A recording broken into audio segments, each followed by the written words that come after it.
அல்லாஹ்வின் தூதர் சொன்னார்கள், குல்லும்ரியின் ஃபி தில்லின் ஸதகத்திஹி ஹத்தா யஹ்கும பைனன் நாஸ். மக்களுக்கு தன் வாழ்நாளிலே தர்மத்தை செய்தவர்கள், சதக்காவை கொடுத்தவர்கள், அவர்களில் ஒரு கண்ணியமான நிழல்களுக்கு கீழ் நிற்பார்கள். எழுப்பப்பட்டவுடன் அல்லாஹ் கொடுக்கிற அடையாளம் சதக்காவுடைய நிழல். இந்த பாக்கியம் எல்லாம் நமக்கு கிடைக்க வேண்டும். அல்லாஹ்வின் தூதர் சொன்னார்கள், ஒவ்வொரு நாளும் வானத்தில் இருந்து ஒரு வானவர் கீழே இறங்குகிறார். அவர் அல்லாஹ்விடத்திலே பிரார்த்திக்கிறார், இறைவா, இன்றைய தினம் எவன் தர்மம் செய்கிறானோ அவன் பொருளாதாரத்தை நீ பலப்படுத்தி பரக்கத் செய். இறைவா, இன்றைய தினம் எவன் தர்மம் செய்யாமல் முடிந்து வைத்துக் கொள்கிறானோ அவன் பொருளாதாரத்திலே நீ பரக்கத்தை எடுத்து விடு. ஒவ்வொரு நாளும் பிரார்த்திக்கிறார். அஸ்ஸலாமு அலைக்கும் வரஹ்மத்துல்லாஹி வபரகாத்துஹு. கண்ணியத்திற்குரிய எல்லாம் வல்ல ஏக இறைவனின் அடியார்கள, அல்லாஹுவின் மகத்தான பேருதவியால் அருள் பொங்கும் ரமலான் மாதத்தில் நாம் அமர்ந்திருக்கிறோம். மறுமையில் மனிதனின் நிலை என்கிற தலைப்பின் கீழாக தொடர்ச்சியாக பல்வேறு செய்திகளை நாம் அறிந்து வருகிறோம். மறுமை நாள் நிகழ்ந்ததற்கு பிறகு அல்லாஹ் மனிதர்களை வெட்ட வெளியில எழுப்புவான். அப்போது அந்த சூழல் எப்படி இருக்கும் என்பது குறித்து அல்லாஹும் அல்லாஹுவின் தூதரவர்களும் மிக தெளிவாய் நமக்கு விளக்குகிறார்கள். ஒருவேளை இந்த உலகத்தில் பாவியாக, அக்கிரமக்காரனாக, அல்லாஹ் தடுத்திருக்கிற பாவங்களை செய்தவராக நாம் வாழ்கிற பொழுது அந்த பாவிகளுக்கான கொடூரமான அடையாளங்கள் அல்லாஹுவாலும் அவன் தூதராலும் நமக்கு எடுத்துரைக்கப்படுகிறது. பதற வைக்கிற, உள்ளங்களை எல்லாம் நடுங்க வைக்கிற அந்த பாவிகளின் அடையாளங்களில் ஒன்றில் கூட நாம் அங்கம் வகித்து விடக்கூடாது.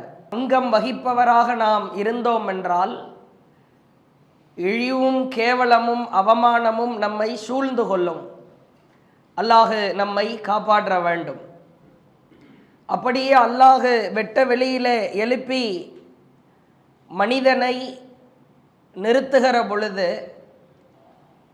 ஆசைகள் நிறைந்த கண்ணியமான தரஜாவால் அந்தஸ்துக்களால் உயர்ந்து நிற்கிற, உலகத்தில் இறைவனுக்காகவே வாழ்ந்து இறை கட்டளைகளை பேணி நடந்து ஹலாலான காரியத்தை மட்டுமே செய்து ஹராமான காரியங்களிலிருந்து விலகி வாழ்ந்து மிகச் சிரமத்திற்கு மத்தியில் அல்லாஹுவிற்காக மட்டுமே என் வாழ்க்கையை நான் அமைத்துக் கொள்கிறேன், நான் அல்லாஹுவின் தூதரை உயிரை விட மேலாக நேசிக்கிறேன், அந்த தூதர் எனக்கு எவ்வாறு வாழ கற்றுக் கொடுத்தாரோ அதன் அடிப்படையில் தான் நான் வாழ்வேன், அவ்வாறுதான் என் மரணம் இருக்கும் என்று சொல்லி யார் இந்த உலகத்தில் மிக பயங்கரமான சிரமத்தை சந்தித்தார்களோ, இறைவனுக்காக வாழ்கிற பொழுது கஷ்டத்தை அனுபவித்தார்களோ, அவர்களுக்கான பிரகாசமான கண்ணியம் பொருந்திய அடையாளங்கள் குறித்துத்தான் இன்றைய தினம் நாம் விரிவாய் அலசவிருக்கிறோம். இந்த அடையாளங்களை எல்லாம் நாம் படிக்கிற பொழுது, அவைகளை ஹதீஸ் நூல்களிலே புரட்டுகிற பொழுது நிச்சயமாக இந்த கண்ணியம் நிறைந்த அந்தஸ்துக்களை உயர்த்துகிற இந்த அடையாளங்களில் ஏதேனும் ஒரு அடையாளத்திலாவது நான் அங்கம் வகித்துவிட வேண்டும் என்று நம் உள்ளத்திலே ஆசைகள் பொங்குகிறது, மகிழ்ச்சி மேலிடுகிறது. அல்லாஹ் திருக்குரானிலே சொல்லுகிறான், உலகத்திலே வாழ்ந்து கொண்டிருக்கிற முஃமின்கள் அவர்களின் கூற்று எவ்வளவு ஆழமானதா இருக்கும் என்பது குறித்து அல்லாஹ் பேசுகிறான். 76வது அத்தியாயம் 10வது வசனத்தில் அல்லாஹ் சொல்லுகிறான், எவ்வளவு தெளிவான சான்று என்று பாருங்கள். இன்னா நகாஃபு மிர் ரப்பினா யௌமன் அபூசன் கம்தரீரா. முஃமின்களாக இந்த உலகத்திலே வாழ்பவர்கள் அவர்கள் மக்களிடத்திலே சொல்லுவார்களாம், நாங்கள் ஏன் இந்த உலகத்தில் நல்லவர்களாய் வாழ்கிறோம் தெரியுமா? ஆழமாய் கவனிக்க வேண்டும். நாங்கள் ஏன் இந்த உலகத்தில் இறைவனுக்கு கட்டுப்பட்டு அவன் சொன்ன அடிப்படையில் எங்கள் வாழ்க்கையை அமைத்துக் கொள்கிறோம் தெரியுமா? இன்னா நகாஃபு மிர் ரப்பினா, எங்கள் இறைவனுக்கு யௌமன் அபூசன் கம்தரீரா, கடுமையான சிரமமும் கடுமையான துன்பமும் வரவிருக்கிற ஒரு நாளுக்காக அஞ்சித்தான் இப்படி வாழ்கிறோம். நாங்கள் ஏன் நல்லவனாய் வாழ வேண்டும்? உலகத்தில் என் பக்கத்து வீட்டுக்காரன் அயோக்கியனாய் இருக்கிறான், என் எதிர் வீட்டில் இருப்பவர் கேடுகெட்ட காரியத்தை செய்கிறார், என்னோடு பழகிற அத்துணை நபர்களும் மோசமான செயல்களில் ஈடுபடுகிறார்கள், ஹராமான காரியத்தை செய்கிறார்கள். ஆனால் நான் நல்லவனாக வாழ்வதற்கான காரணம் என்ன தெரியுமா? அந்த ஒரு நாள் தான். அந்த கடுமையான நாளுக்கு நான் பயப்படுகிறேன். அந்த சிரமம் நிறைந்த துன்பம் நிறைந்த நாள் எனக்கு பீதியாய் அச்சமாய் இருக்கிறது என்று முஃமின்கள் சொல்லுவார்கள். அல்லாஹ் பேசுகிறார், நீ நல்லவனா வாழ்றதுக்கான மிக முக்கியமான காரணமே அந்த ஒரு நாளாகத்தான் இருக்க வேண்டும். அதே போன்று அல்லாஹ் சொல்லுகிற அற்புதமான வார்த்தையை பாருங்கள். 66வது அத்தியாயம் 8வது வசனம். யா அய்யுஹல்லதீன ஆமனு, ஈமான் கொண்டவர்களே, தூபு இலல்லாஹி தௌபத்தன் நஸூஹா, உள தூய்மையோடு நீங்கள் அல்லாஹ்விடத்தில் பாவ மன்னிப்பு தேடுங்கள். அஸா ரப்புக்கும் அய்யுகஃபிர அன்கும் ஸய்யாத்திக்கும், அவ்வாறு நீங்கள் பாவ மன்னிப்பு தேடினால் உங்கள் பாவங்களை எல்லாம் அவன் மன்னிப்பான்.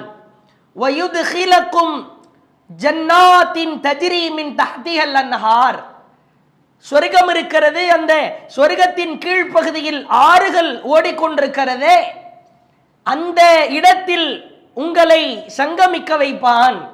சொல்லிவிட்டு அல்லாஹ் பயன்படுத்துகிற வார்த்தையை பாருங்கள். சுப்ஹானல்லாஹ்.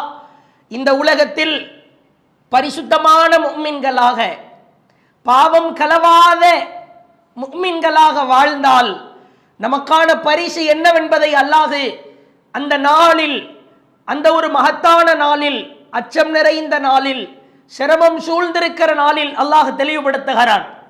சொர்க்கம் இருக்கிறதப்பா, அந்த சொர்க்கத்திற்கு கீழே ஆறுகள் ஓடும். அடுத்த ஒரு விஷயத்தை சொல்லுகிறேன் கேள். யௌமலா யஜ்ஸில்லாஹன் நபியே, நபிமார்களையும் இந்த நபியையும் வல்லதீன ஆமனு மஅஹு, அவரை யார் உண்மையாய் ஈமான் கொண்டார்களோ அவர்களையும் அந்த இடத்திலே ஒன்று சேர்ப்போம். டோட்டலா நாம என்னத்தை எவ்வளவு உலக வாழ்க்கையில சிரமப்படுகிறோமோ அவைகள் அத்துணைக்கும் அல்லாஹ் முத்தாய்ப்பாய் பதில் சொல்லுகிறான். நபியை நேசிக்கிறாய் தானே? நேசித்து தானே இந்த உலகத்திலே சிரமப்பட்டாய், கஷ்டத்தை அனுபவித்தாய். இதோ உனக்கான நற்செய்தி இருக்கிறது கேள். நீ இந்த உலகத்தில் பரிசுத்தமான முஃமினாக வாழ்கிற பொழுது அந்த சொர்க்கம் இருக்கிறது அல்லவா, அதற்கு கீழே ஆறுகள் ஓடுகிறது தானே, அங்கே உன் நபியோடு உன்னை நான் சேர்ப்பேன். சொல்லிவிட்டு அல்லாஹ் சொல்லுகிறான், நூறுகும், அவர்களிடத்திலே ஒளி இருக்கும், ஒளிச்சுடர் இருக்கும். எங்குவெல்லாம் இருக்கும்? அந்த ஒளிச்சுடரின் பின்னணி என்ன? யஸ்ஆ பைன ஐதீஹிம், அவர்களுக்கு முன்புறத்திலே அந்த ஒளிச்சுடர் இருக்கும். ஒபி ஐமானிஹிம், அவர்களுக்கு பின்புறத்திலே இருக்கும். நம்மை சுற்றும் சூழ்ந்து ஒளிச்சுடர்களால் நாம் பின்னி பிணைக்கப்பட்டிருப்போம். நபியோடு இருக்கிற பாக்கியம், ஈமான் கொண்டவர்கள் நபியோடு அங்கம் வகிக்கிற ஒரு பாக்கியம், ஒளிச்சுடர்களால் சூழப்பட்டிருக்கிற ஒரு பாக்கியம். உடனே அல்லாஹ் கேட்க சொல்கிறான், முஃமின்களே, அந்த ஒளி சுடருக்காக நீங்கள் கேளுங்கள். யகூலூன், அல்லாஹ்விடத்திலே கேளுங்கள். ரப்பனா அத்மிம் லனா நூரனா, இறைவா எங்கள் ஒளியை எங்களுக்கு பூரணமாக்குவாயாக. வக்ஃபிர் லனா, எங்கள் பாவங்களை மன்னிப்பாயாக, இன்னக அலா குல்லி ஷைஇன் கதீர், நீதான் அனைத்து பொருட்களின் மீதும் ஆற்றலுடையவனாயிருக்கிறாய். பூரணமான ஒளியை ஏற்படுத்த பிரார்த்தனை செய்யுங்கள். ரப்பனா அத்மிம் லனா நூரனா. ஒவ்வொரு வேளை தொழுகைக்கு பிறகும் நாம் கேட்க வேண்டிய பிரார்த்தனை. சற்று ஆழமாய் சிந்தித்து பாருங்கள். இந்த உலகத்தில் முஃமின்களாக வாழ்கிற நமக்கான பாக்கியம் என்ன? மரணத்தில் இருந்து அல்லாஹ் உயிர் கொடுத்து எழுப்பப்பட்டதற்கு பிறகு அல்லாஹ் நமக்கான கண்ணியத்தை சேர்க்கிறான். அதே போன்று பாருங்கள், முஃமின்களாக இருப்பவர்கள் எழுப்பப்பட்டதற்கு பிறகு அல்லாஹ் கொடுக்கிற நற்செய்தி. 21வது அத்தியாயம் 101வது வசனம், இன்னல்லதீன சபக்கத் லஹும் மின்னா அல் ஹுஸ்னா உலாயிக அன்ஹா முபஅதூன். யாருக்கு நம்மிடமிருந்து நேர்வழியும் நன்மையும் முந்திவிட்டதோ அவர்களை நரகத்தை விட்டு தூரமாக்கி விடுவோம். உனக்கு நரக பயமே தேவை கிடையாது. நீ உலகத்திலே எவ்வளவு பரிசுத்தவானாக வாழ்ந்தாய், ஐவேளை தொழுகையை தொழுதாய், தர்மம் கொடுத்தாய், நான் சொன்ன அடிப்படையிலே கட்டுப்பட்டு வாழ்ந்தாய். நீ ஏன் முஃமினே பயப்படுகிறாய்? இறை நம்பிக்கையாளனாக இருக்கிற நீ அஞ்சலாமா? உனக்கும் நரகத்துக்கும் சம்பந்தமே இருக்க. நரகம் எங்கோ இருக்கும், நீ எங்கோ இருப்பாய். அல்லாஹ் ஆசுவாசப்படுத்துகிற வார்த்தைகளை பாருங்கள். அதே போன்று அல்லாஹ் சொல்லுகிறான் 43வது அத்தியாயம் 66வது வசனம், அந்நாளில் யௌமைதின் பஅலுஹும் லிபஅலின் அதுவுன் இல்லல் முத்தகீன். உலகத்தில் யாரெல்லாம் உற்ற நண்பர்களாக இருந்தார்களோ அவர்களெல்லாம் எதிரிகளாக இருப்பார்கள். இல்லல் முத்தகீன், இறையச்சமுடையோரை தவிர. எப்படி அல்லாஹ் ஃபில்டர் பண்றான்னு பாருங்க. ரமலான் மாதத்தில் இறையச்சவாதிகளாய் ஒன்றாய் தொழுதீர்களா? அங்கே ஒன்றாய் இருப்பாய். ஒன்று சேர்ந்து அமல் செய்தீர்களா? அங்கே ஒன்றாய் இருப்பாய். இறையச்சத்திற்காக ரமலானிலே இஅ்திகாஃப் இருந்தீர்களா? அங்கே ஒன்றாய் இருப்பாய். அல்லாஹ்விற்கு அஞ்சி கணவன் மனைவி மக்கள் என்று சொல்லி வணக்க வழிபாட்டில் கூட்டாய் ஒன்றாய் சேர்ந்திருந்தீர்களா? அங்கே ஒன்றாய் இருப்பாய். இங்க யாரு க்ளோஸ் ஃப்ரெண்டா, நெருங்கிய நண்பனா? கேவலத்தையும் அவமானத்தையும் அல்லாஹ் தடுத்திருக்கிற காரியத்தையும் செய்வதற்காக நின்றாயோ அங்கே எதிரிகளாக நிற்பார்கள். சொல்லிவிட்டு அல்லாஹ் சொல்லுகிறான், அங்கே மனிதர்கள் முஃமின்கள் நிற்கிற பொழுது யா இபாத், அல்லாஹ் அழைக்கிறான், என்னுடைய அடியார்களே, லா ஹௌஃப அலைக்குமுல் யௌம், இன்றைய தினத்திலே உங்களுக்கு எந்த அச்சமும் கிடையாது. இரண்டையும் அப்படியே ஒப்பிட்டு பாருங்கள். நேற்று நாம் சொன்ன கேவலத்தின் அடையாளம், அவமானத்தின் அடையாளம், அசிங்கத்தின் அடையாளம், அங்கே முழுக்க முழுக்க இழிவுதான், கேவலம்தான். ஆனால் இங்கே அல்லாஹ் சொல்லுகிறான், எழுந்து விட்டாயா, என்னிடத்திலே வந்து விட்டாயா, யா இபாத், உரிமையோடு அழைக்கிறான். என்னுடைய அடியார்களே, லா ஹௌஃபுன் அலைக்குமுல் யௌம், இன்றைய தினத்தில் உங்களுக்கு எந்த பயமும் தேவை கிடையாது. நீ அஞ்ச வேண்டாம். சிரித்த முகத்தோடு இருக்கலாம், மலர்ந்த மறுமலர்ச்சியோடு இருக்கலாம். சொல்லிவிட்டு அல்லாஹ் சொல்லுகிறான், வலா அன்தும் தஹ்ஸனூன், நீங்கள் கவலைப்படவும் வேண்டாம். அல்லாஹ் அழைத்து கூறுகிற ஆறுதலான வார்த்தை. சொல்லிவிட்டு உனக்கு ஏன் பயமும் கவலையும் இருக்காது தெரியுமா? அல்லதீன ஆமனூ பி ஆயாத்தினா வ கானூ முஸ்லிமீன், நீ நமது வசனங்களை நம்பி இந்த உலகத்திலே வாழுகிற பொழுது பரிசுத்தமான முஸ்லிமாய் வாழ்ந்தாய். இதுதான் நிபந்தனை. உலகத்தில் வாழ்கிற பொழுது உண்மையான இஸ்லாமியனாக முஃமினாக அல்லாஹ்வை அஞ்சியவராக வாழ்கிற பொழுது மறுமையிலே எந்த கவலையும் இருக்காது, பயமும் இருக்காது என்று அல்லாஹ் சொல்கிறான். அதே போன்று பார்க்கலாம் 43வது அத்தியாயம் 33வது வசனத்திலிருந்து 35வது வசனம் வரைக்கும் அல்லாஹ் சொல்கிறான், மனிதர்கள் அனைவரையும் ஒரே சமுதாயமாக ஆகிவிடுவார்கள் என்பது இல்லை என்றால் அல்லாஹ் என்ன செய்திருப்பான் தெரியுமா? அவர்களது வீட்டு கூரைகளை, அவர்கள் கட்டியிருக்கிற படிக்கட்டுகளை, அவர்கள் சாய்ந்து கொண்டிருக்கிற கட்டில்களை வெள்ளியாலும் தங்கத்தாலும் நாம் ஆக்கியிருப்போம். எல்லாரும் சொல்லுவாங்கல்ல, ஒரே குட்டையில் ஊறியவர்களாக இருப்பார்கள் என்று சொன்னால், கெட்டவனாவே அயோக்கியனாவே இந்த உலகத்தை நான் படைக்கணும்னு முடிவு செஞ்சிருந்தா வீடு முழுக்க தங்கம் தான், ஏற படிக்கட்டு தங்கம், சாஞ்சிருக்கிற கட்டில் தங்கம், சாப்பிடுற தட்டு, வைத்து சாப்பிடுகிற தட்டு தங்கம், பயன்படுத்துகிற பொருள் அனைத்தும் தங்கமாய் ஆக்கியிருப்போம். சொல்லிவிட்டு அல்லாஹ் சொல்லுகிறான், லம்மா மதாவுல் ஹயாத்தி துன்யா வல் ஆஹிரா, இவ்வுலக வாழ்க்கையின் அற்ப இன்பத்தை தவிர வேறில்லை. சொல்லிவிட்டு அல்லாஹ் சொல்லுகிறான், வல் ஆஹிரா, மறுமையோ இந்த ரப்பிக்கலில் முத்தகீன், இரையச்சமுடையோருக்காக தயாரிக்கப்பட்டிருக்கிறது. நான் அப்படி படைக்கவில்லை. இரையச்சமுடையோர் பாவிகள் என்று இரண்டாகத்தான் படைத்திருக்கிறேன். அல்லாஹ் சொல்லுகிற வாசகம்.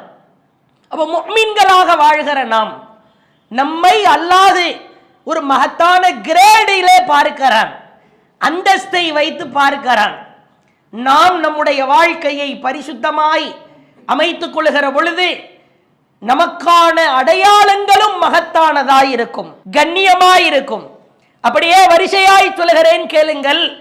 சுபஹானல்லாஹ், இந்த ஒவ்வொரு அடையாளங்களையும் நாம் படிக்கிற பொழுது, ரப்பே இந்த அடையாளத்தில் ஒன்றிலேனும் என்னை நீ சேர்த்து விடு இறைவா, ஒரு கண்ணியத்தையாவது கொடுத்துரு ரப்பே. என்னால எல்லா கண்ணியத்திலே இருக்க முடியுமான்னு தெரியல, அவ்வளவு பலவீனமான படைப்பு நான், அவ்வளவு கீழ்நிலையில் இருக்கிற படைப்பு நான், ஒரு கண்ணியத்தையாவது கொடுத்து விடு இறைவா என்று கெஞ்சுகிற அளவிற்கு, காலம் முழுக்க வாழ்நாள் முழுக்க அல்லாஹ்விடத்திலே கெஞ்சுகிற அளவிற்கு அந்த கண்ணியத்தின் மகத்துவமும் அதிலே கிடைக்கிற இன்பமும் ஆனந்தமும் மகிழ்ச்சியும் அலாதி பெரியது. முதலாவது அல்லாஹ் சொல்கிறான், இப்பொழுது உலகத்தில் நாம் உயிரோடு வாழ்ந்து கொண்டிருக்கிற காலகட்டம், நமக்கு யார் யாரெல்லாமோ உதவிகரமாய் உதவியை செய்வதற்கு காத்திருக்கலாம், எவ்வளவு ஹெல்ப் வேணாலும் செய்யலாம், நம்ம கூடவே இருக்கலாம், நம்மை ஒட்டி வாழலாம். ஆனால் அல்லாஹ் சொல்லுகிற அற்புதமான செய்தியை பாருங்கள். ஒரு முஃமின் அவர் மரணிக்கிறார் என்று சொன்னால் அவருக்கான மிக முக்கியமான அடையாளம் ஆரம்பிக்க போகிறது. அவரோடு அல்லாஹ் அவரை தனித்து வைத்து விடாமல், அவர் பயப்படக்கூடாது, அஞ்சக்கூடாது, அவர் சந்தோஷத்தின் உச்சத்திலே இருக்க வேண்டும் என்பதற்காக அல்லாஹ் செய்கிற ஏற்பாட்டை பாருங்கள்.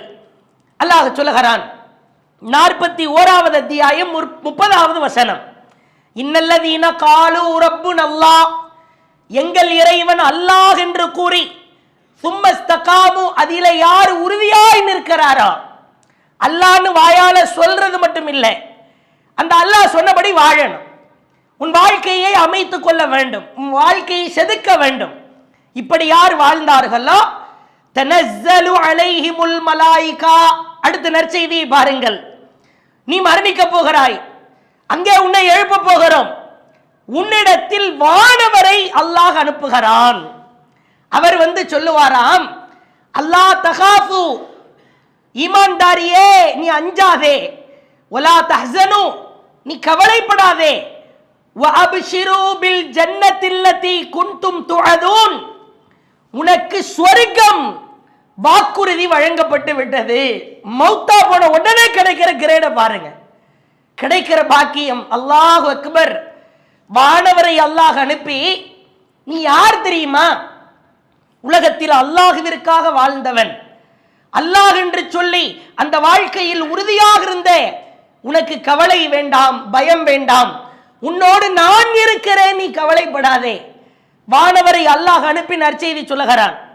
பிறகு பாருங்கள், நஹ்னு அவுலியாவுக்கும் ஃபில் ஹயாத்தி துன்யா வ ஃபில் ஆஹிரா, இவ்வுலக வாழ்விலும் மறுமையிலும் நாங்கள் தான் உங்களின் உதவியாளர்கள், கவலைப்படாத. நீ உலகத்தில் வாழ்கிற பொழுது அல்லாஹ்விற்கு பயந்து அஞ்சி வாழ்ந்தாய், அப்பொழுது உதவியாயிருந்தோம். இப்பொழுது நீ மறுமையை நோக்கி வந்திருக்கிறாய், நாங்கள் உங்களோடு துணை நிற்போம். சொல்லிவிட்டு சொல்லுவாராம், வலக்கும் ஃபிஹா மா தஸ்தஹி அன்ஃபுஸக்கும், வலக்கும் ஃபிஹா மா தஸ்தஹி அன்ஃபுஸுக்கும், நீங்கள் விரும்பியவை அனைத்தும் உங்களுக்கு உண்டு.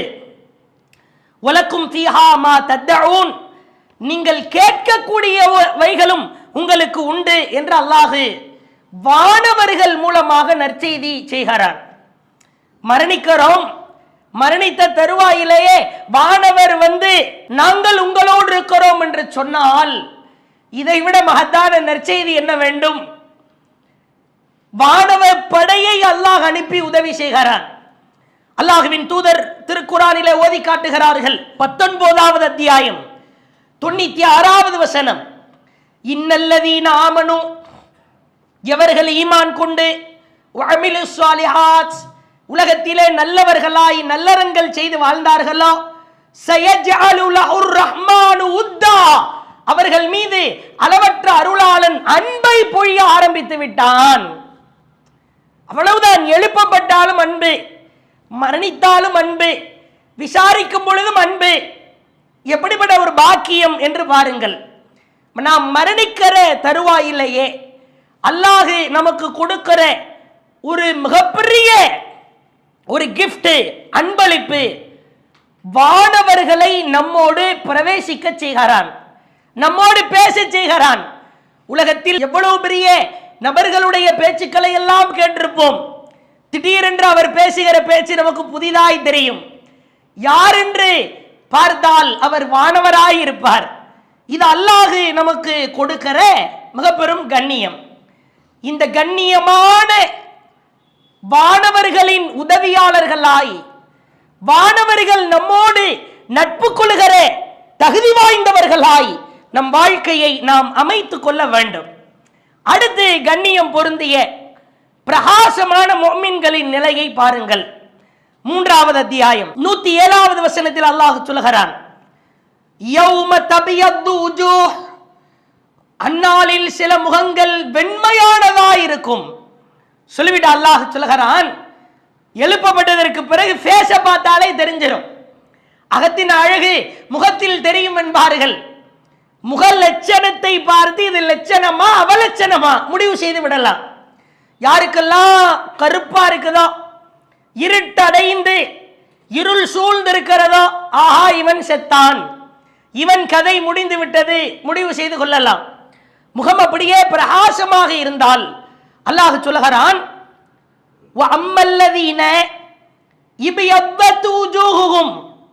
எவர்களுடைய முகங்கள் வெண்மையாயிருக்கிறதா, ஃபஃபீ ரஹ்மத்தில்லாஹ், அவர்கள் அல்லாஹ்வின் அருளிலே இருக்கிறார்கள். அவ்வளவுதான். இது அடையாளம். எழுப்பப்பட்டதற்கு பிறகு முகத்தை வைத்தே முடிவு செய்து கொள்ளலாம். சுப்ஹானல்லாஹ்.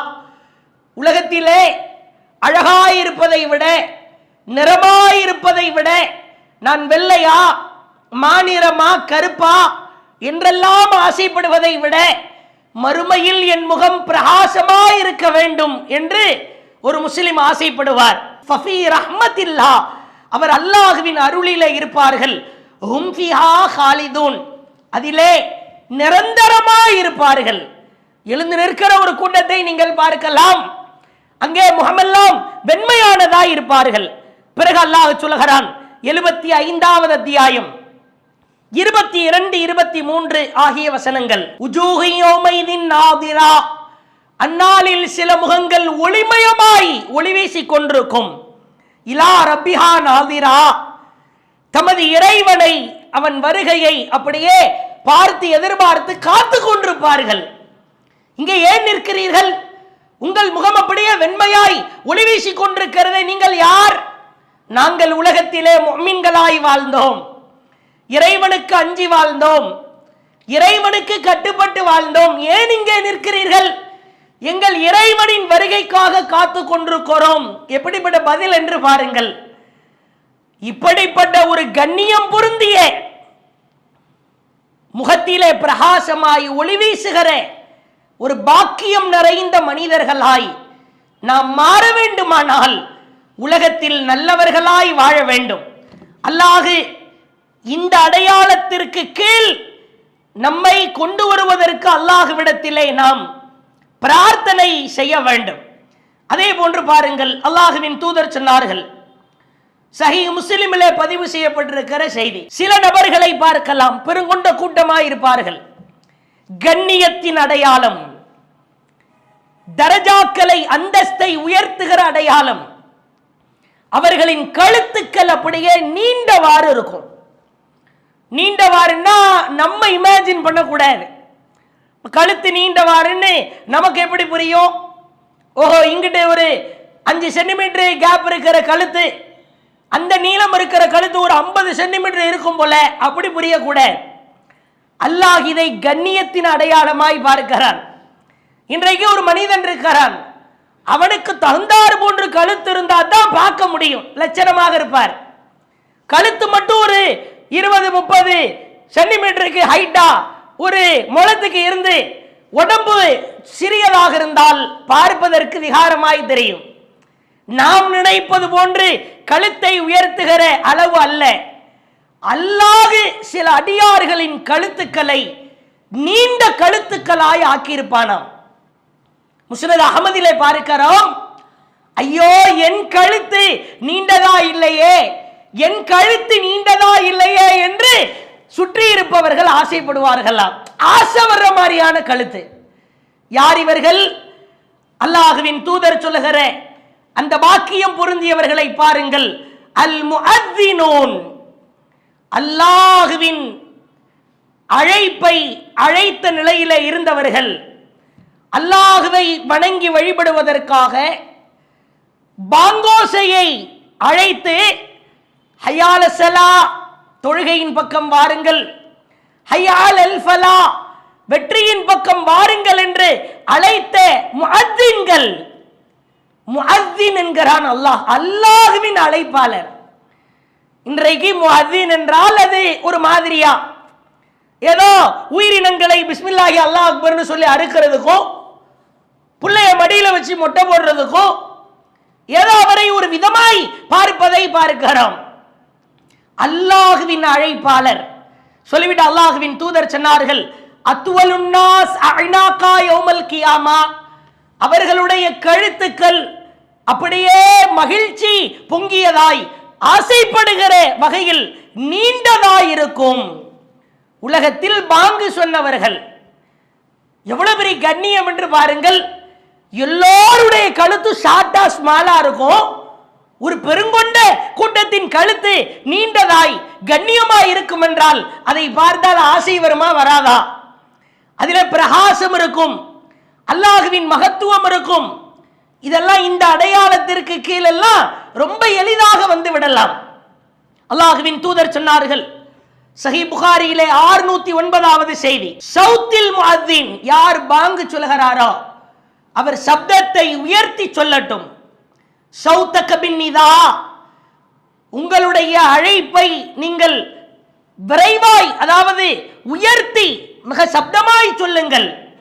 ஃபஇன்னஹு லா யஸ்மஉ மத ஸௌத்தின் முஅத்தின், ஒரு அழைப்பாளர், ஒரு பாங்கு சொல்பவர் அந்த சப்தத்தை உயர்த்துகிற பொழுது ஜின்னு வலா இன்சு வலா ஷைஉன் இல்லா ஷஹிதலஹு யௌமல் கியாமா, அந்த சப்தத்தை கேட்கிற ஜின்கள், அந்த சப்தத்தை கேட்கிற மனிதர்கள், அந்த சப்தத்தை கேட்கிற எந்த உயிர்களாக இருக்கட்டும், மரம் செடி கொடி உயிரினங்கள், இவர்கள் அத்துணை நபர்களும் அந்த மனிதருக்காக அல்லாஹ்விடத்திலே வந்து பரிந்துரை செய்வார்கள்.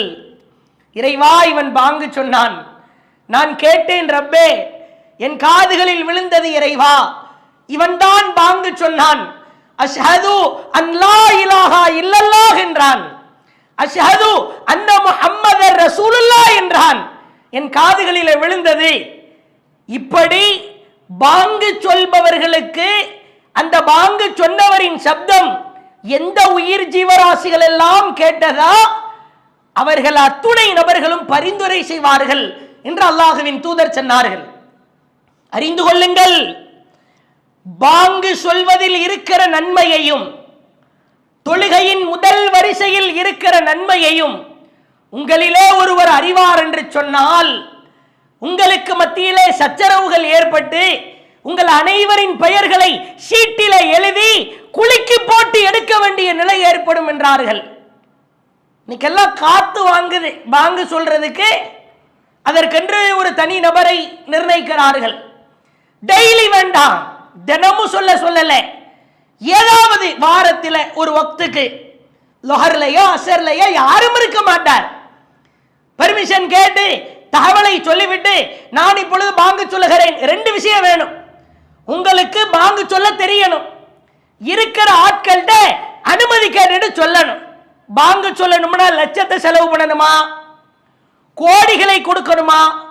இந்த பள்ளியில பாங்கு சொல்லணும்னா ஒரு 1,00,000 ரூபாய் தர்மம் கொடுத்தா தான் பாங்கு சொல்றதுக்கு விடுவாங்க. இந்த அடையாளங்களை எல்லாம் எளிமையாய் பெற்றுவிட முடியும். தனிப்பட்ட ஒரு நபருக்கான வேலை அல்ல, மறுமையில் கிடைக்கிற அனைவருக்குமான கண்ணியம்.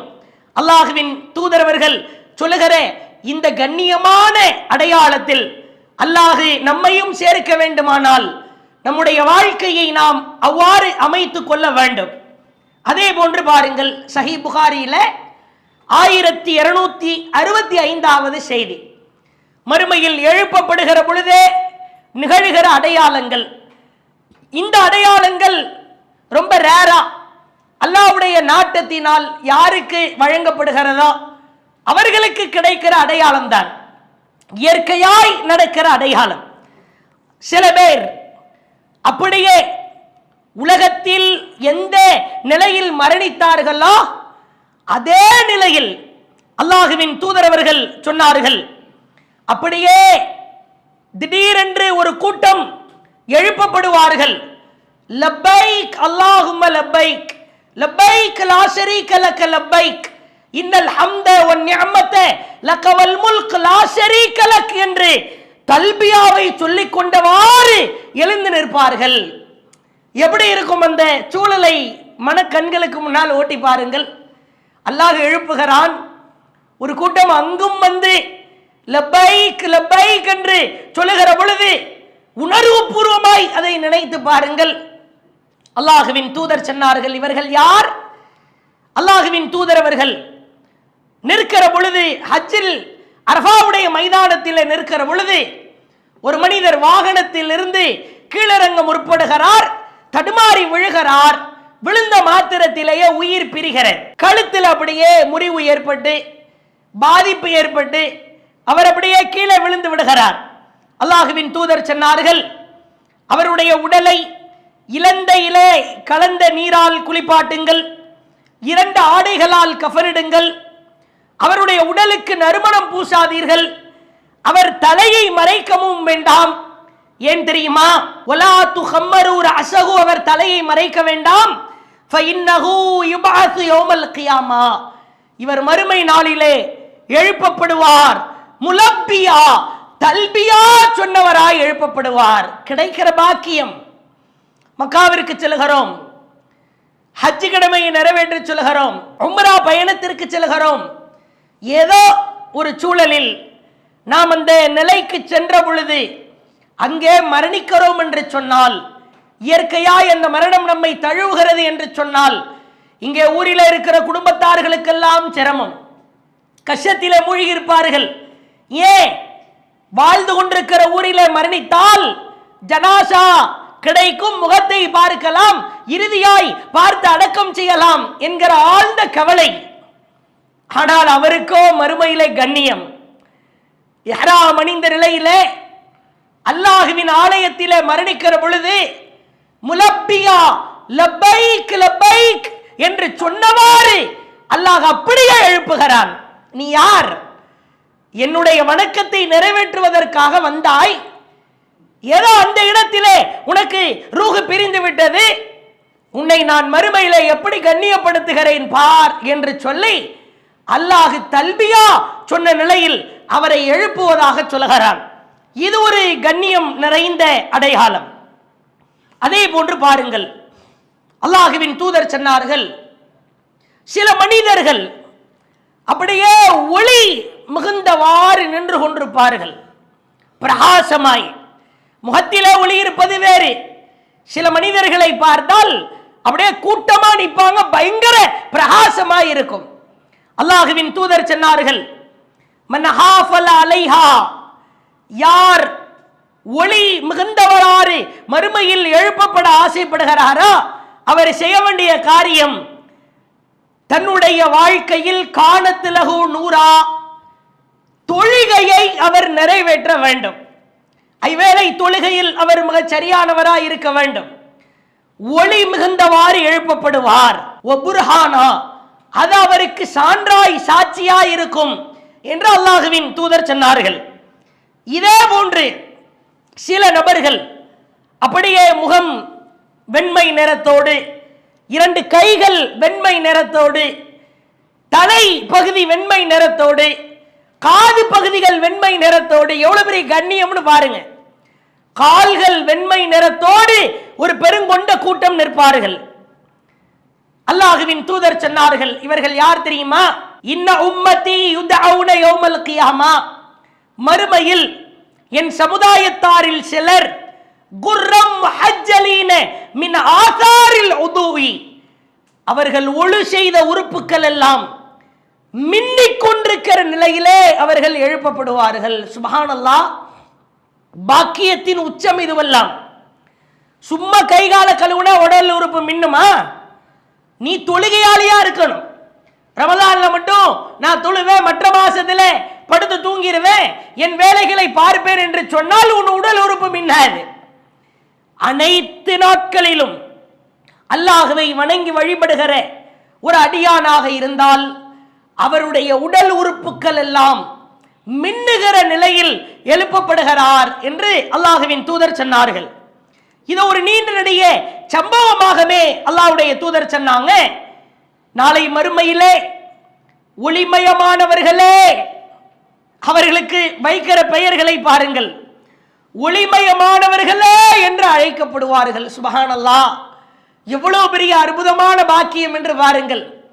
உடலிலே இறைவனுக்காக கைகளை, முகத்தை, தலைப்பகுதியை, கால்களை கழுவிய எனக்கு அல்லாஹ் வைக்கிற பெயர் ஒளிமயமானவனே.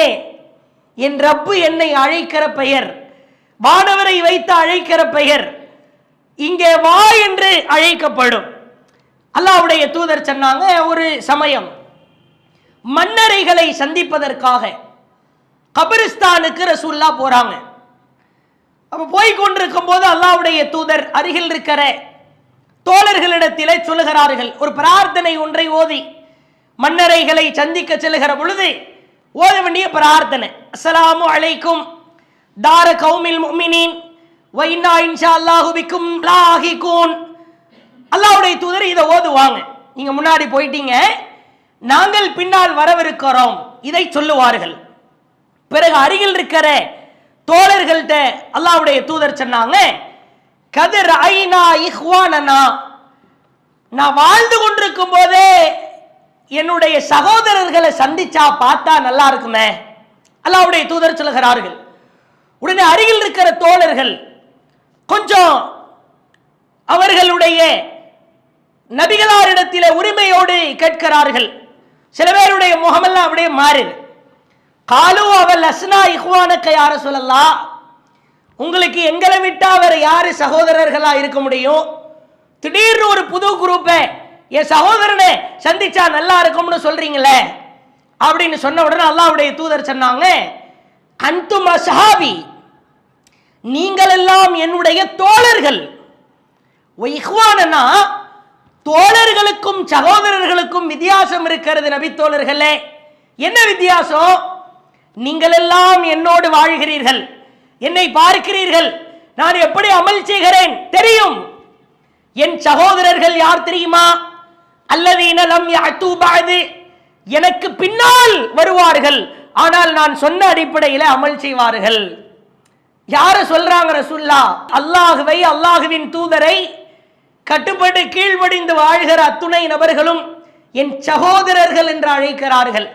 என் உடன் பிறந்த சகோதரன் அண்ணா, தம்பி என்று என்னை அழைப்பதை விட, என்னை அழைத்து கூப்பிடுவதை விட நபிகள் நாயகம் ஸல்லல்லாஹு அலைஹி வஸல்லம் அவர்கள் என்னுடைய சகோதரர்கள் என்று நம்மை அழைக்கிறார்கள் என்றால் எவ்வளவு பெரிய பாக்கியம். அப்ப நபி தோழர்கள்ல சிலர் கேட்கிறாங்க, கைஃப தஅரிஃபு மல்லம் யஅதி பஅது மின் உம்மத்திக யா ரசூலல்லாஹ், நீங்கள் அவர்களை பார்த்திருக்க மாட்டீர்கள், பின்னாடி வருவாங்க அப்படின்னு சொல்றீங்க, அப்புறம் எப்படி நீங்கள் சந்திக்க முடியும்? மறுமையிலே எப்படி அடையாளம் காண முடியும்? அப்ப அல்லாஹ்வுடைய தூதர் சொல்றாங்க, ஒரு உதாரணத்தை சொல்கிறார்கள்.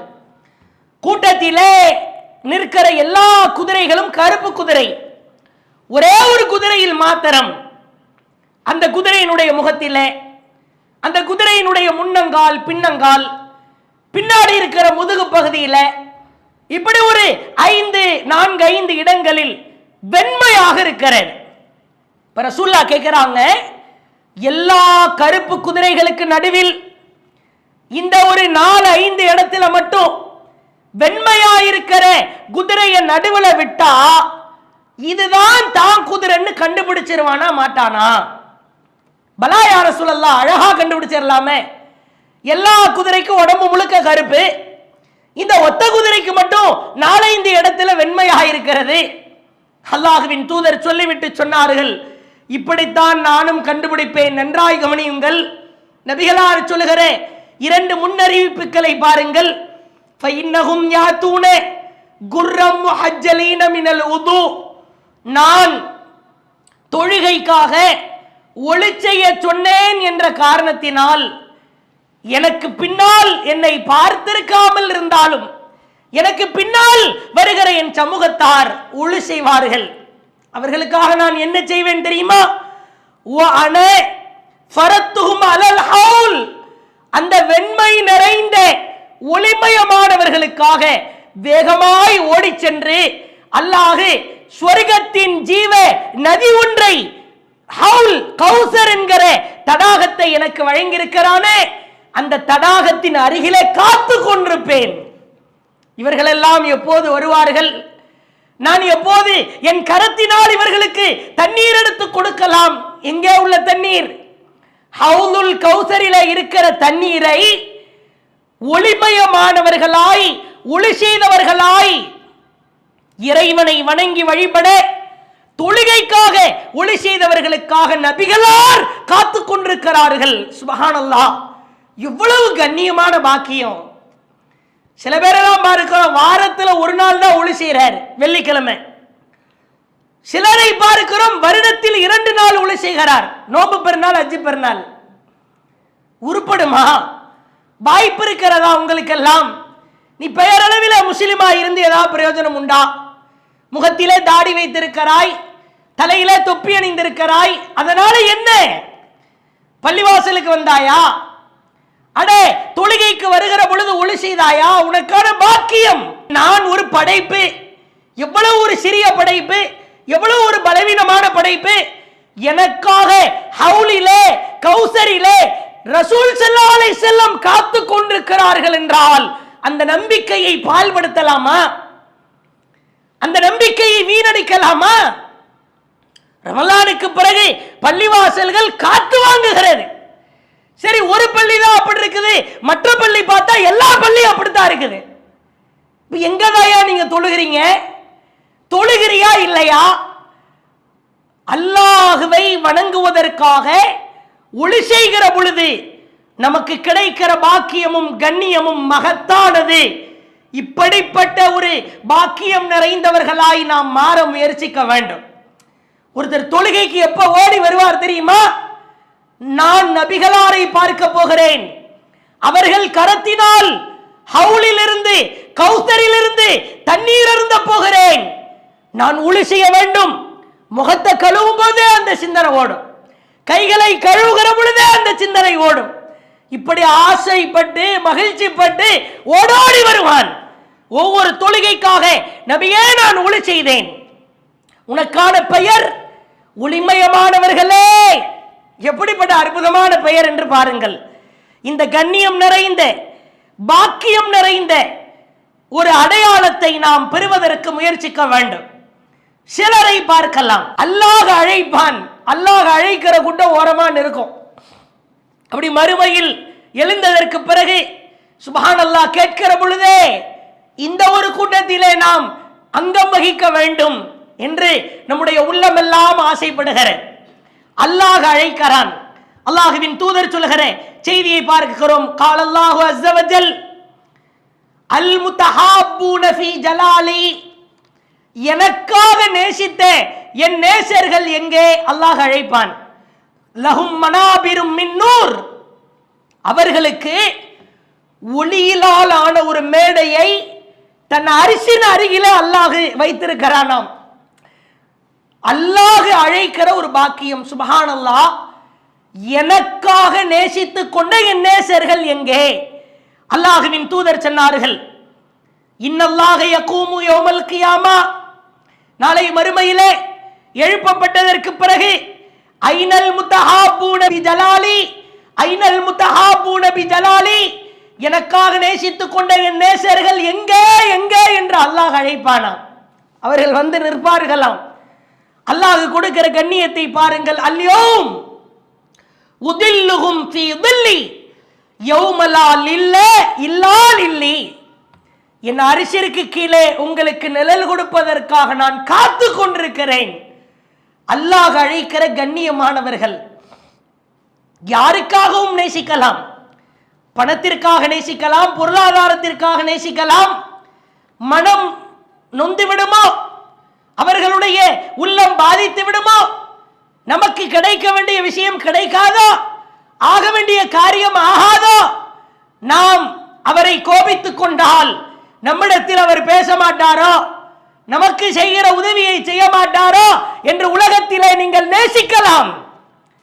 அல்லாஹ்விற்காக எவன் நேசிக்கிறானோ, அல்லாஹ்விற்காக நேசித்தல் என்றால் என்ன?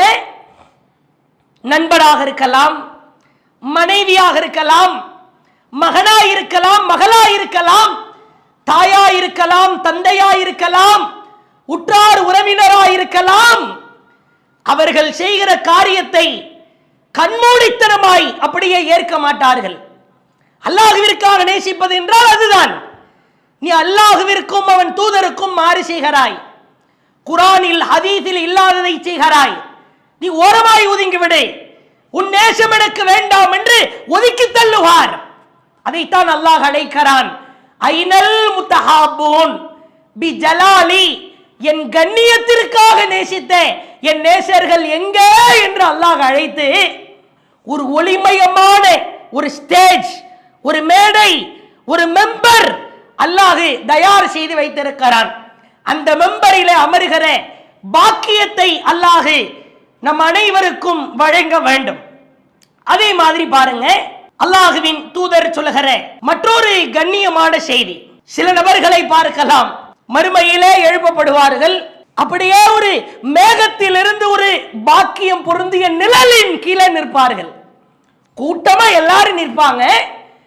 இந்த சிலரை மட்டும், இந்த ஒரு குறிப்பிட்ட சாரார் மட்டும் அப்படியே மேகத்திற்கு கீழ் நிழலிலே நிற்பார்கள். அது கண்ணியமான நிழல். இவர்கள் யார்? அல்லாஹ்வின் தூதர் சொன்னார்கள், குல்லும்ரியின் ஃபி தில்லின் சதகத்திஹி ஹத்தா யஹ்கும பைனன் நாஸ், மக்களுக்கு தன் வாழ்நாளிலே தர்மத்தை செய்தவர்கள், சதக்காவை கொடுத்தவர்கள், அவர்களில் ஒரு கண்ணியமான நிழல்களுக்கு கீழ் நிற்பார்கள். எழுப்பப்பட்டவுடன் அல்லாஹ் கொடுக்கிற அடையாளம் சதக்காவுடைய நிழல். சற்று யோசித்து பாருங்கள். இந்த பாக்கியம் எல்லாம் நமக்கு கிடைக்க வேண்டும். அல்லாஹ்வின் தூதர் சொன்னார்கள், ஒவ்வொரு நாளும் வானத்திலிருந்து ஒரு வானவர் கீழே இறங்குகிறார். அவர் அல்லாஹ்விடத்திலே பிரார்த்திக்கிறார், இறைவா, இன்றைய தினம் எவன் தர்மம் செய்கிறானோ அவன் பொருளாதாரத்தை நீ பலப்படுத்தி பரக்கத் செய். இறைவா, இன்றைய தினம் எவன் தர்மம் செய்யாமல் முடிந்து வைத்துக் கொள்கிறானோ அவன் பொருளாதாரத்திலே நீ பரக்கத்தை எடுத்து விடு. ஒவ்வொரு நாளும் பிரார்த்திக்கிறார். சில நபர்களை பார்க்கிறோம், சில சாலிகானவர்களை பார்க்கிறோம், தினசரி தர்மம் செய்யற பழக்கம் உங்கள்கிட்ட இருக்குது. ஒரு 10 ரூபாயாக இருந்தாலும், ஒரு டீயாக இருந்தாலும், ஒரு பண்ணாக இருந்தாலும், ஒரு 20 ரூபாய் சாப்பாட்டாக இருந்தாலும் இந்த பழக்கமெல்லாம் வளர்த்து கொள்ள வேண்டும். நாளை மறுமையிலே ஏதாவது ஒரு வகையில நாம் தோற்றுவிட்டால் கூட, நழுவி கீழே விழுந்து விட்டால் கூட, தவறி பாதிக்கப்பட்டு விட்டால் கூட, நாம் செய்த இந்த தர்மம் நிழலாய் வந்து நிற்கும். ஏதோ ஒரு மாசம் ரமலான்ல மட்டும்தான் தர்மம், வாரத்தில் ஒரு நாள் தர்மம். என்னை நான் காப்பாற்றிக் கொள்ள வேண்டுமானால் தினசரி தர்மம் செய்கிற ஒரு பழக்கத்தை நாம் வளர்த்து கொள்ள வேண்டும். அதற்கு அல்லாஹ் தர்மத்தின் நிழலை தருகிறார். அதே போன்று இறுதியாய் அல்லாஹ் சில நபர்களை பார்த்து அப்படியே ஆச்சரியப்படுவான். சுப்ஹானல்லாஹ். எவ்வளவு பெரிய பாக்கியம் என்று பாருங்கள். அல்லாஹ் ஆச்சரியப்படுகிறான். சஹீஹ் புகாரியிலே பார்க்கிறோம், 3010வது செய்தி. ஒரு பெருங்கொண்ட கூட்டம் நிற்பார்கள். அவர்களை பார்த்தாலே வித்தியாசமாக இருக்கும். எப்படி இருப்பார்கள் தெரியுமா? உடல் முழுக்க சங்கிலிகளால் பிணைக்கப்பட்டு சொர்க்கத்திற்கு அழைத்து செல்வார்கள். பாவிகள் அல்ல இவர்கள், அல்லாஹ்விற்கு மாறு செய்தவர்கள் அல்ல. அல்லாஹ் கொடுக்கிற கண்ணியம். அல்லாஹ்வின் தூதர் சொன்னார்கள், அஜிபல்லாஹு மின் கௌமின் யதுகுலூனல் ஜன்னத ஃபிஸ் ஸலாசில். சங்கிலிகளால் பிணைக்கப்பட்டு சொர்க்கத்திற்கு அழைத்து செல்கிற ஒரு கூட்டத்தை பார்த்து அல்லாஹ் ஆச்சரியப்படுகிறான். இவர்கள் யார்? உலகத்தில் அல்லாஹ்விற்காக சிரமத்தை கஷ்டத்தை அனுபவித்தவர்கள், போர்க்களத்திலே கலந்து கொண்டவர்கள், மார்க்கத்திற்காக வாழ்ந்தவர்கள். அல்லாஹ்வுக்காக உலகத்தில் நீ எவ்வளவு சிரமத்தை அனுபவிச்சிருக்கிற, வா சொர்க்கத்துக்கு போகலாம். அந்த பிணைக்கப்பட்டிருக்கிற சங்கிலியோ அல்லாஹ்வின் அன்பின் சங்கிலியாயிருக்கலாம், அல்லாஹ்வின் அருளின் சங்கிலியாயிருக்கலாம். மற்றொரு செய்தியிலே அல்லாஹ்வின் தூதர் சொன்னார்கள், அந்த கூட்டத்தாரிலே அப்படியே ஒரு கூட்டம் எழுந்து நிற்கும், அவர்கள் உடலில் இருந்து ரத்தமாய் வடியுமாம். நல்லவர்களின் கூட்டம் தான். அல்லாஹ்வின் தூதர் சொன்னார்கள், மறுமையிலே எழுந்து நிற்கிற ஒரு கூட்டத்தை பார்ப்பீர்கள், ரத்தம் பீரிட்டு ஓடும். அது ரத்தம் அல்ல, அவர்கள் உலகத்தில் அல்லாஹ்விற்காக போர்க்களத்திலே கலந்து கொண்ட காரணத்தினால் உடலிலே காயம் ஏற்பட்டிருக்கும், இரத்தத்தை சிந்தியிருப்பார்கள். அல்லவுன் லவுனுத்தம், அந்த இரத்தமா கஸ்தூரி வாடையை விட மிகச் சிறந்ததாக இருக்கும். அரஃபுல் மிஸ்க், அந்த இரத்தத்தினுடைய நிறமும் அதனுடைய வாடையும் கஸ்தூரி வாடையை விட மிகச் சிறந்ததாக இருக்கும். அப்படியே ஒரு சாரார் எழுந்து நிற்பார்கள். அல்லாஹ்வுக்காக களத்தில் நிற்கிறோம், இரத்தம் சிந்திய அளவிற்கு நம்மால் தியாகம் செய்ய முடியவில்லை என்றாலும், நம் உடல் ரீதியாய் தியாகம் செய்திருந்தால், நம்முடைய பொருளாதாரம் ரீதியாய் தியாகம் செய்திருந்தால், நிச்சயம் அல்லாஹ் கண்ணியத்தின் பட்டியலிலே எழுப்புவான். அல்லாஹ்வின் தூதர் கேட்ட பிரார்த்தனை, ரப்பனா அத்துமிம் நூரனா, இறைவா எங்களுக்கான ஒளியை நீ ஒளிமயப்படுத்து, பிரகாசப்படுத்து. இதுதான் ஒளி. ஒளி என்று சொன்னால் இத்துணை அடையாளங்களும் நமக்கான ஒளி, பிரகாசமான ஒளி. இன்னும் அடையாளங்களில் சொல்ல வேண்டிய செய்திகள் நிரம்ப இருக்கிறது. ரத்தின சுருக்கமாய் சொல்கிறேன், அல்லாஹ் கிட்ட கதறணும், ரப்பே இந்த கண்ணியத்தின் அடையாளத்தில் ஏதேனும் ஒரு அடையாளத்திலேயாவது என்னை சேர்த்து வச்சிரு இறைவா. நான் கண்ணியத்தை பெறணும் இறைவா, மகத்துவத்தை பெற வேண்டும் என்று அல்லாஹ்விடத்திலே மன்றாடுவோம். மறுமையிலே எழுப்பப்பட்டதற்கு பிறகு சாலிஹான கண்ணியம் பொருந்திய இந்த அடையாளங்களில் அங்கம் வகிக்கிற ஒரு பாக்கியத்தை அல்லாஹ் தந்தருள் புரிய வேண்டும். பிறகு எழுப்பப்பட்டதற்கு பிறகு கெட்டவர்களும் நல்லவர்களும் பிரிக்கப்பட்டார்கள். இப்பொழுது அல்லாஹ் தன் விசாரணையை தொடங்க போகிறான். பயங்கரமான விசாரணை, கொடுமை நிறைந்த விசாரணை. விசாரணை, இறைவனின் கடும் விசாரணை எப்படி இருக்கும் என்பது குறித்து இன்ஷா அல்லாஹ் நாளைய தினம் நாம் தொடர்ச்சியாய் அறிந்து கொள்வோம். வணங்குகிற ஒவ்வொரு தொழுகையிலும் இறைவா ரப்பனா அத்துமிம் லனா நூரனா, எங்களின் ஒளியை பிரகாசப்படுத்து, ஒளிமயமாக்கு என்கிற பிரார்த்தனையை அதிகமாய் கேட்டுக்கொண்டு அல்லாஹ் நம் அனைவரையும் மறுமையில் மகத்தான கண்ணியம் நிறைந்த அடையாளங்களுக்கு சொந்தக்காரர்களாய் ஆக்கி அருள் புரிவானாக. வாஹிர் தஅவானா அனில் ஹம்துலில்லாஹி ரப்பில் ஆலமீன். அஸ்ஸலாமு அலைக்கும். இஸ்லாம் மற்றும் சமுதாய செய்திகளை அறிந்து கொள்ள தமிழ்நாடு தௌஹீத் ஜமாஅத் யூடியூப் பக்கத்தை உடனடியாக சப்ஸ்கிரைப் செய்து கொள்ளுங்கள். மேலும் பெல் பட்டனையும் கிளிக் செய்து கொள்ளுங்கள்.